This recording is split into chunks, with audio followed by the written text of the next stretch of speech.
Hey, this is Dr. Bates and Emily with Better Chiropractic. We're going to go over a couple different stretches and exercises for you to do.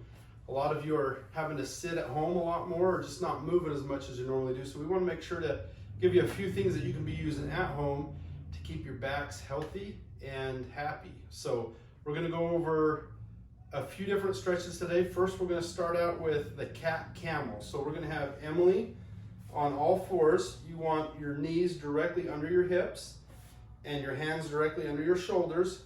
So you want your knees about hip width apart and your hands about shoulder width apart in a nice relaxed position. So from here, what you're going to do is you're going to let your stomach sag as you lift your tail up and your head back to try to get a good stretch in the front of the abdomen and in the low back. You're going to hold that just for about a second, and then you're going to round your back out, tucking your head under, try to get a good angry cat pose, get a good stretch. Again, you're going to hold it for a second, go back to the camel position, trying to let that stomach drop. Good. Get a good stretch there, back to the angry cat.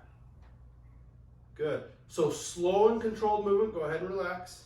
Try to get a good stretch at the end range of each pose, going from the camel pose to the cat pose, getting everything sliding and moving like it's supposed to. It should really help loosen things up. You want to do about 8 to 12 of those reps.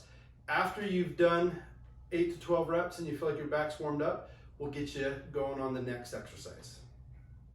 All right, so for the second part of that stretches for the low back, for those of you that aren't moving enough or sitting too much, we're going to have you lay down in a neutral position. You want your legs bent to 90 degrees with your feet about hip width apart, okay?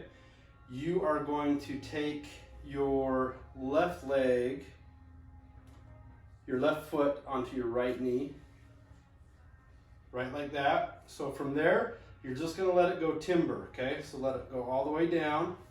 With Emily, she's gonna bring her arm up and she's just laying it flat to kind of hold that shoulder back, keep your shoulders flat. With her right side, she's gonna add a little extra stretch, trying to get some good stretch in the low back and through the glute, and you want to hold that for about 30 seconds, okay? After 30 seconds, she's going to let go of that stretch. She's going to bring her feet back up to this position. Now here, she's going to switch her arms, so this one's just going to relax here. Right arm is going to be up, perfect. And then here, she's going to use this foot to try to take this knee down and stretch. So the stretch you're going to feel in your hip and in your low back. You can slide or move that foot a little bit if it is putting tension on your knee, and you're going to hold this for 30 seconds, okay? Getting a nice long stretch as she reaches up. So after 30 seconds, go back to that starting point where both feet are on the ground, and then she's just going to switch sides. So she's going to go right foot, left knee. She's going to let that go timber as she holds her shoulders flat with that hand. She's going to pull up here, get a little bit better of a stretch, pulling through the glute and the low back, 30 seconds, go back up, keeping your foot here, using that foot to take that knee down and stretching it, reaching that arm up. Again, 30 seconds, so there's 4 stretches, 2 each side. You want to hold them for 30 seconds.